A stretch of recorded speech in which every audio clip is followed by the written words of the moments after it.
Details లోకి వెళ్తే YS Jaganmohan Reddy bail petition పై ఇవాళ తీర్పు వెలువడనుంది. తమ దర్యాప్తు ముగిసిందని సీబీఐ కూడా వెల్లడించడంతో ఇరు పక్షాల వాదనలు విన్న న్యాయస్థానం తీర్పును వెలువరించనుంది.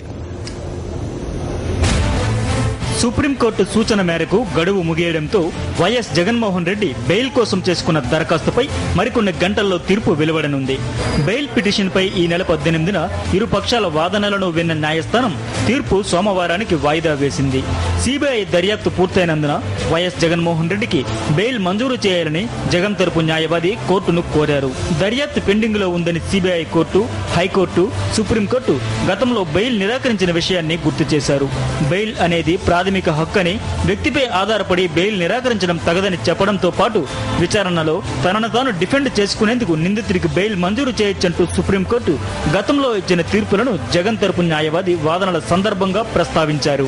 బెయిల్ ఇచ్చిన తర్వాత సాక్షుల్ని ప్రభావితం చేశారని భావిస్తే బెయిల్ ను రద్దు చేయొచ్చని కూడా కోర్టుకు హామీ ఇచ్చారు. ఇది రాజకీయ ప్రేరేపితమైన కేసని, రాజకీయ నాయకులు సీబీఐ డైరెక్టర్ ను కలుస్తున్నారని జగన్ తరపు న్యాయవాది కోర్టు దృష్టికి తెచ్చారు.